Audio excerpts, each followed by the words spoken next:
Hai, kembali lagi di sini dengan gua Mr. Mabuks di akun channel Mabuks terus. Yap, kali ini gua akan ngebawain konten alur cerita film. Yang mana film ini diangkat dari kisah nyata seorang tukang sayur yang bermimpi menguasai kota impiannya itu. Mumbai Saga judul film ini. Yang mana film ini dibintangi oleh John Abraham, Sunil Shetty, Pratek Babbar, dan Kajal Agarwal. Dan gak berlama-lama lagi, let's check it out.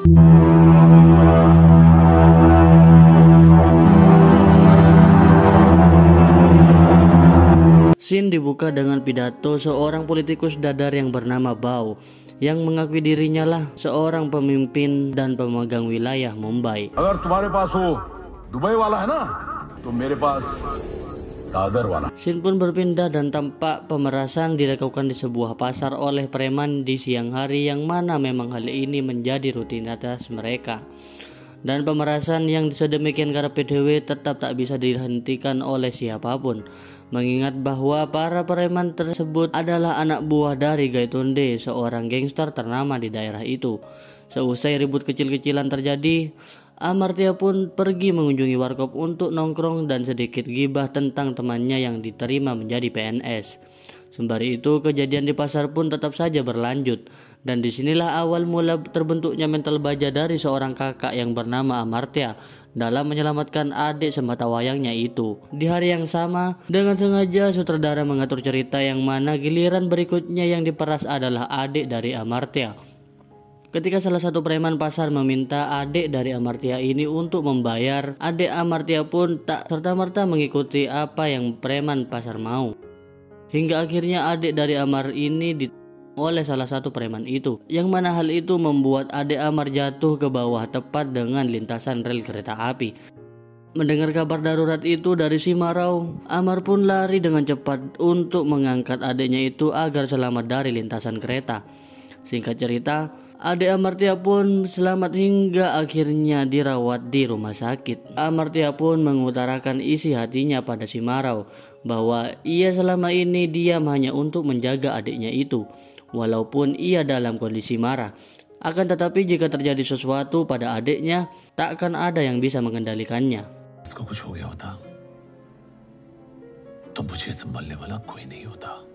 Keesokan harinya, Amar dengan sengaja menjaga dagangan orang di pasar tempat kejadian sang adik ditendang.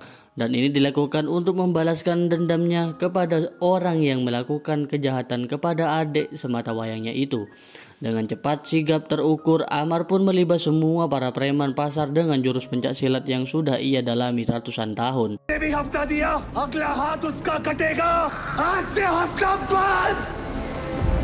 Scene pun berlanjut di mana salah satu oknum polisi melaporkan kejadian di pasar pagi itu, berharap mendapat pujian dari ketua gangster yang bernama Gaitonde, malah diinjak habis-habisan harga dirinya. Hal itu dikarenakan ia tak melakukan apapun ketika anak buah dari Gaitonde dilibas habis-habisan oleh Amartya.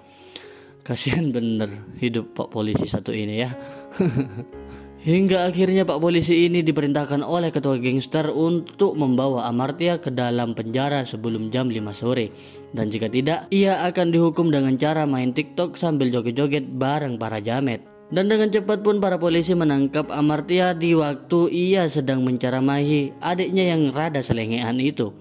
Setibanya di penjara, Amartya dan ketua gangster itu pun saling ancam-ancaman seperti para preman pada umumnya. Tiba jam makan para tahanan di suatu ruangan, Amartya pun merasa firasat tidak enak pada ruangan itu. Hingga akhirnya ia bersiap-siap dan mengambil posisi untuk melibas tuntas semua para tahanan yang menyerangnya. Singkat cerita, saat hampir semua para tahanan keok dan kembali ingin menyerang Amartya, teman satu sel Amartya yang disegani beberapa tahanan itu pun berteriak agar semua pergelutan dihentikan. Berhenti gelutnya para tahanan pun, Amartya memperingatkan Gaitonde. Gaitonde, dekh is suraj ko.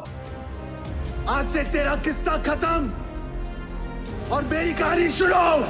Dengan cepat, Pada malam hari pun Amartya dibebaskan oleh seorang politikus yang bernama Bao. Sebelum keluar pun Narikan menawarkan bantuannya kepada Amartya jika menghadapi sebuah kesulitan di suatu saat kelak. Singkat cerita, Amartya pun dijemput oleh seorang suruhan Bao dengan mobil khusus yang akan menuju ke istana megahnya. Dengan jelas Amartya sangat ingin memerintah Mumbai yang kala itu wilayah tersebut masih dikuasai Bao. Dengan beberapa negosiasi yang sedikit blunder, akhirnya Bao akan memberikan Mumbai setelah Amartya membereskan masalahnya dengan Gaitonde. Sepulang dari istana Bao, Amartya langsung membawa adiknya ke sekolah asrama yang mana ini dilakukan demi kebaikan pendidikannya dan juga keselamatannya. Scene pun berpindah. Amartya sedang memikirkan rencana untuk menyelesaikan seorang yang bernama Gaitonde.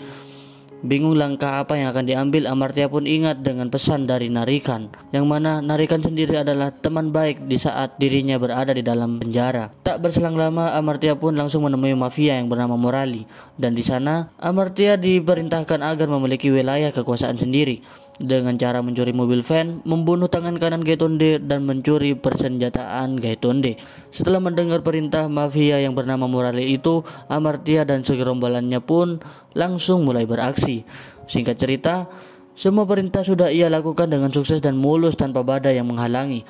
Seusai itu, Amartya and the gang kembali menemui Murali. Murali kemudian melatih semua anggota Amartya berperang, hingga akhirnya semua personel dari Amartya pun ahli dalam memegang senjata. Setelah itu, Amartya and the gang pun kembali beraksi untuk membangun wilayah dengan cara memblokade jalan, yang mana jalan ini tempat para pendukung Gaitonde melakukan kampanye. Dengan berani, Amartya menentang seluruh pengikut partai Gaitonde itu, dan dengan ciut, para pengikut Gaitonde pun pergi tanpa mengatakan secuil kata pun. Scene pun berpindah. Tampak sekeluarga berdebat mengenai penjualan pabrik. Khaitan dan istrinya mencoba merayu sang ayah agar menjual pabrik sang kakek. Tapi sang ayah menolak keras keinginannya. Karena menolak, Khaitan pun membunuh sang ayah. Dan keesokan harinya, pabrik dipenuhi pegawai dan orang terdekat untuk melayat. Di saat yang bersamaan pun, Gaitonde bebas hingga akhirnya ia pun tampak hadir di acara pesta kematian. Gaitonde senang mendengar kabar ayah Khaitan meninggal dan mereka pun melakukan kesepakatan bisnis. Pabrik dijual dan Khaitan akan mendapatkan keuntungan 1,1 triliun dari penjualannya. Dan Gaitonde mendapat keuntungan 225 miliar dengan tugas meredam para pegawai, yang mana para pegawai akan berdemo dan meminta uang pesangon. Dan sekarang pun mereka menjadi kekuatan baru. Scene pun berpindah. Bao melakukan pidato di depan para pendukungnya. Sepulang itu, Bao memanggil Amartya. Bao menyampaikan bahwa ia ingin sekali mengambil keuntungan dari penjualan pabrik. Para pekerja pabrik itu pasti kebingungan dan kecewa. Bao ingin mengambil hati mereka untuk akhirnya bisa memilih dirinya di pemilu yang akan datang. Tak mau ambil lama, Amartya pun langsung menghampiri Khaitan.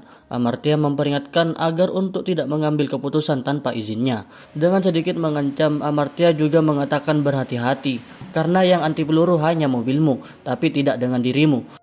Ketakutan dengan itu, Khaitan pun menghampiri Gaitonde dan menyuruhnya untuk membunuh Amartya dalam 24 jam. Secara tak sadar, adik Amartya dan istrinya yang nikah dan menetap di London itu datang untuk memberi kejutan. Di luar dugaan, di pertengahan jalan menuju rumahnya, mereka diserang.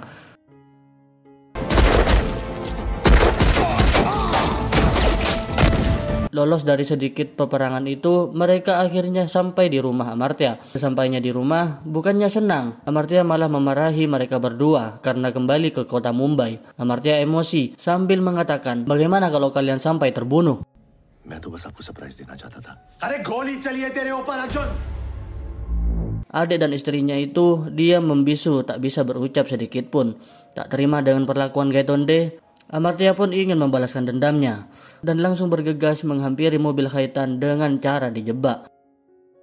Amartya pun membuat babak belur Khaitan dan berkata, "Bukannya sudah kubilang dirimu tak anti peluru." Hingga akhirnya Amartya pun menembak Khaitan sampai innalillah. Dan setelah itu Amartya tak langsung pulang. Ia pun menghampiri musuh bebuyutannya itu. Yaps, ia menghampiri Gaitonde di suatu kuil. Amartya memperingatkan Gaitonde agar tidak lagi mengganggu adiknya itu, karena jika itu dilakukan maka ia akan sama nasibnya dengan Khaitan yang sudah ia kirim ke Tuhannya. Scene pun berpindah di mana istri Khaitan mendatangi kepolisian dan mengadakan sayembara. Siapapun yang bisa membawa kepala Amartya kepadaku, aku akan beri imbalan sebesar 19 miliar. Wadaw. Hal ini pun membuat tertarik Viju, sang komisaris kepolisian di daerah itu. Ia pun bertekad untuk memburu Viju. Bagaimana kelanjutannya? Simak selengkapnya di video part keduanya. So, jangan lupa di like, comment, dan subscribe ya guys, untuk tahu alur cerita film selanjutnya.